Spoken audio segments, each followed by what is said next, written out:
There's some news about one of your favorite websites. I hear that there's an update, and I can't wait to hear it from you.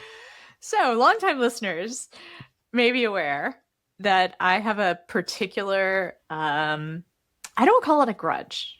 Like, I have this very strong feeling based in analysis that Substack is bad for journalism and bad for America, both. And I wrote this big piece that was in my newsletter. I'm kind of anti-newsletter, but whatever. Like, it's a good way to communicate with people, and I get to put stuff there that I don't put anywhere else. So,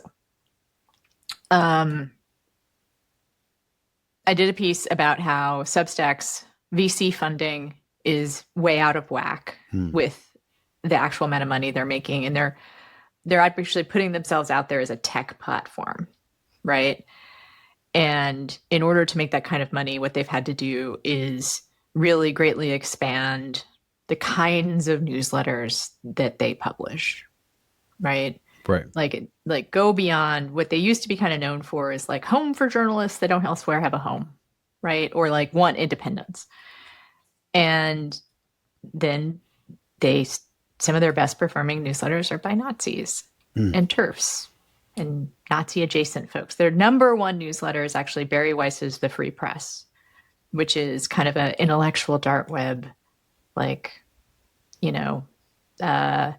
regressive and reactionary laundering project. Okay, so that's kind of the setup. They refuse to get rid of the Nazis because they say they want to be, entirely opinion agnostic. I have a question. Okay. Do they get I'm rid getting of to my big point. I guess I should know. have started with the big point. But I do have a question.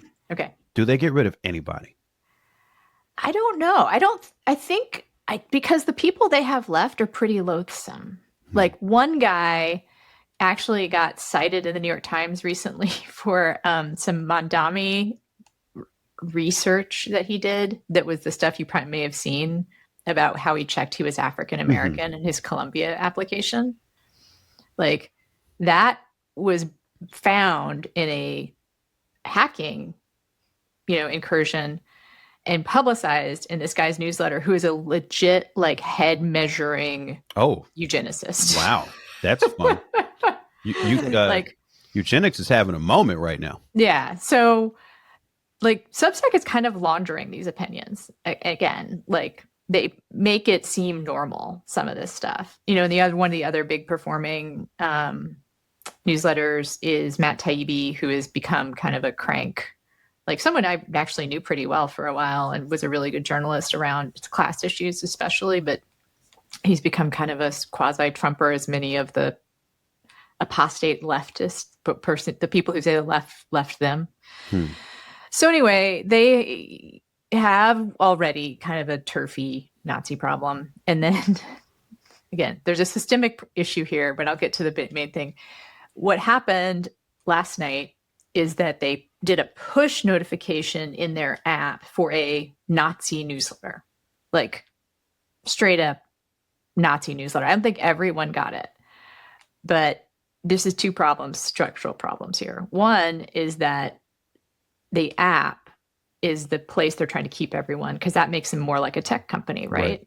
The platform. And so it's a platform. And so they want people to stay in the app. They had kind of a Twitter-esque thing called Notes that they are doing that's trying to get people to do short content. You can follow newsletters in the app. You don't have to subscribe. You just get alerted that they have new content.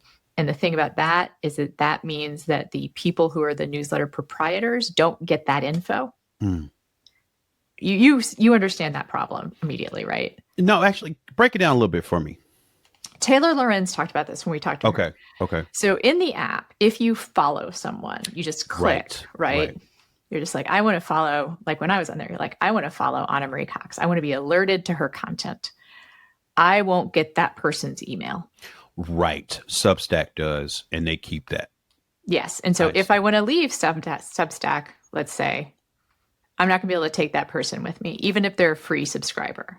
I mean, if they're in fact, that's actually the whole thing is people who follow don't necessarily become paid subscribers. But if they do become paid, do you get their info at that point? Yes. Okay.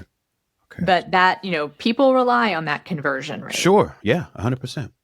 So part of it is that they have an app and all. And the other part of it is that the reason why that Substack, why they pushed out a Nazi newsletter is for engagement. Like they did it with an algorithm. And so you said they sent out a push notification. So everyone with the app got this notification? No, apparently it was like people with like probably politics or like some, like Substack hasn't commented on this as far as I know. Taylor Lorenz broke the story. Friend of the pod, Taylor Lorenz broke this story. And the last reporting that she had is that that Substack hasn't even responded for comment. And she pointed out in her coverage that this was clearly an engagement grab because radical content gets engagement. Can you, I mean, I'm assuming you've seen this. I saw a screenshot of piece. it. What, can you describe it at all? Well, let me pull it up actually. You can cut this part. I got looped into the discussion because of people linking back to my, your salvo. Yeah. So I'm going to share it. Okay. I'm going to share it in our chat. So you can see it. Oh, I'm going to put the actual like image in there. I think, no, I can't put the actual image. Mike, you can click through. Oh, I clicked Andrew. So let me click again. Nat Sock Today is the push notification. This is a sign of a sick, perverted culture. Actually, why don't you read it? I'm actually got to click again. Now I'm on Taylor's. I can put the direct link. Yeah, let me get the direct link because I'm not sure if I'm reading the right screenshot on hers. All right. And then Andrew put another link. Okay. Oh, yeah. All right. So there's same one. Links. Okay. Yeah. The Substack app apparently Push Alert promoted a Nazi newsletter to several users. This is on Taylor Lorenz's account. Users have complained about it on Substack notes, but the company hasn't responded. Generally, Push Alert promos are for content a user is likely to interact with. Whoa, there's a big old swastika. There is a big old swastika. Subtle. I mean, could you imagine just opening your phone and seeing a swastika from some computer application that you trust? Mm-hmm. Wow. This is the sign of a sick, perverted culture.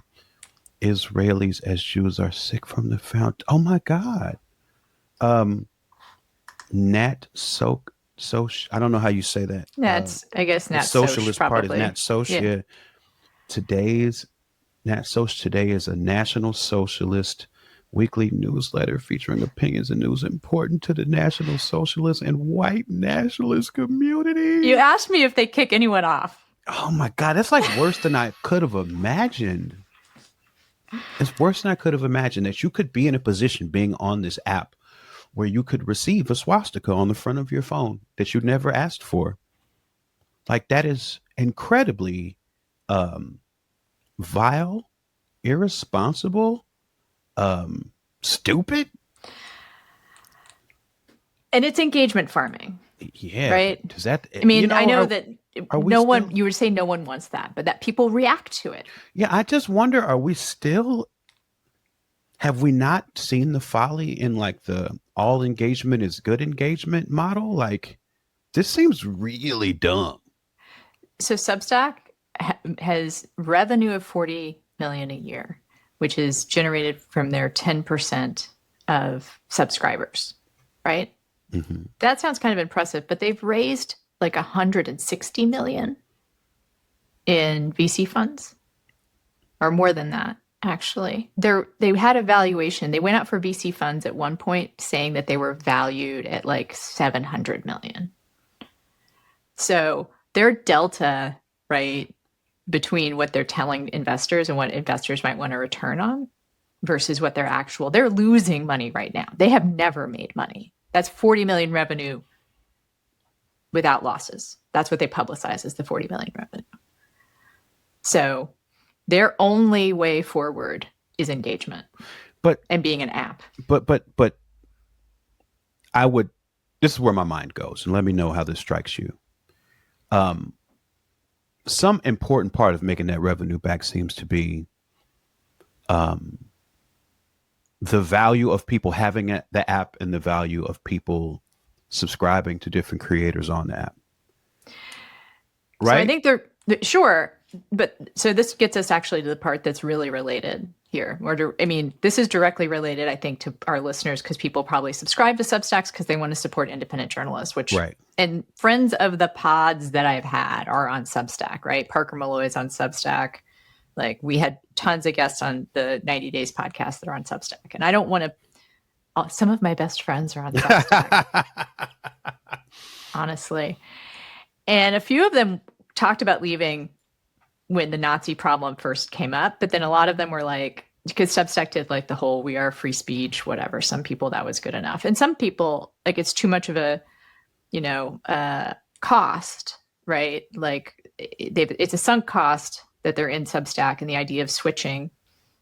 I mean, it took me a little bit of energy to switch myself. Right. I'm on Button Down now, which is like incredibly simple. Like they make it like my page to subscribe for money to my Substack newsletter looks like a Nigerian prince scam. Oh my Like God. it's like it just has like enter your credit card number here. It's very bare bones. But I'm not trying to make a ton of money on mine, right? But I have friends who are very popular Substackers and say that they've been looking to exit, but it would be like it would be so hard for them to move like 10,000 subscribers, they think. Okay. If Substack gets really desperate, do you imagine how much harder they're going to make it to move?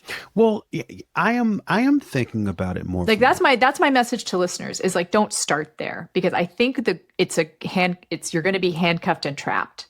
Yeah, because I'm thinking about it more from the consumer side than the creator side. Right. Like, because there to me seems to be a very present danger in a post like that, making people unsubscribe from whatever, delete the app. Like, that's just not the sort of thing that a lot of people want to be exposed to. Also, a danger for people that are trapped on Substack.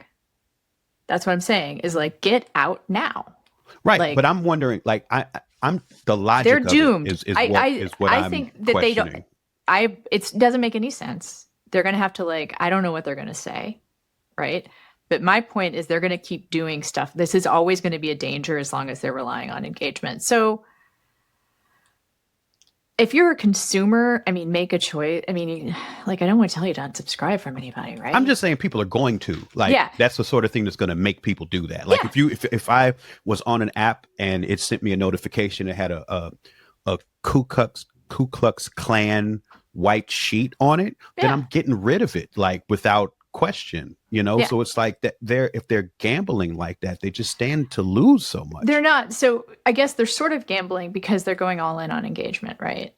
So the thing is, like, it's lose-lose for everyone, because if they stop doing engagement farming, they're not going to be able to get the numbers they need to get to satisfy investors, right? And what I think also is an eventual outcome. Elon already showed interest in buying it a couple of years ago, right? Mark Andreessen is one of the investors. He's like an intellectual dark web VC guy.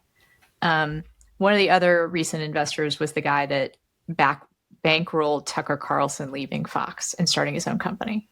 So these are the people who are interested in Substack. And honestly, a move like this makes more sense as a way to appeal to those people to buy the platform than to satisfy numbers, And so I guess, again, I'm sort of trying to bring it back to our audience because I think this is incredibly relevant, if you have any, like, don't start at Substack if you're a writer or anyone. There are plenty of other options there, Beehive, Ghost, and there's like another one I'm not thinking of. And if you're a consumer, I would urge if you're a huge fan, like, tell the people. Like, I don't want to tell them unsubscribe. Like, I know those $3 a month really matter to everyone, right? But like, for the collective good, like, we need to move people off of that platform, because this is also the trap. What they want to be is the YouTube of newsletters. Right. because YouTube can, I mean, YouTube, well, everyone knows, like YouTube, anyone producing content for YouTube is trapped on YouTube. There's just no other platform, right? And Substack is following the same model of trying to get free content. They don't put in, they stopped, they actually at one point, in fact, offered me one of the sweetheart deals that was like a 6-figure deal to leave where I was and produce content solely for Substack. And that was, there a lot of their initial upfront costs were offering writers huge sums to come in and then, like a book advance, like earn out, like the advance. They had a big impact in the comic book world. Yeah. When they were doing that, because they offered great deals to a lot of very prominent creators that went over there and made stuff that nobody read. Comic books seem like a bad place to do. Like newsletters seem like a bad place to do. I think that bore out. I think your instincts on that are dead on. Yeah. And I kind of wish I'd taken it. I mean, but the thing is, like, I had 2 really good gigs that I was really happy with. I was at MTV. I was working for Crooked. I don't know. I'm kind of coming around. I'm just not a newsletter person. Coming around? You've been not a newsletter person the entire time I've known you. No. I mean, like, and this is, again, I think helpful for both creators and listeners to think about, creators and consumers to think about, which is, and this is the ideology of the newsletter boom that I think about a lot, which is, it is atomizing and it puts the pressure on a single creator. I don't know what that word means, atomizing. Separating into individual silos. I see. Like, our culture is very atomized right now. Right. And will only become more so. Well, I hope we're doing our part to make a difference in that. Like, one of the reasons I started the show. Well, I'm just saying we're moving further and further away from a monoculture as more and more information sources become. Not monoculture. What I envision is a collective sense of humanity, right, and a collective sense of interdependence. The culture part is actually a whole different problem, and I actually think atomization leads to siloing, right, but not monoculture. It leads to people being in their media silos. Right. I'm saying it goes in the opposite direction of monoculture, to have people siloed. Yeah. Right. I guess what I was saying, monoculture seems bad to me. And what I want is a very fertile culture that's not siloed. Right. Mm-hmm. I want a culture, which I do think America has had. Right. And like rap music is a great example of a cross-pollinated genre that could not exist except for lots of like different influences coming together. Right. It's the result of a bunch of different social and historical factors. Yeah, 100%.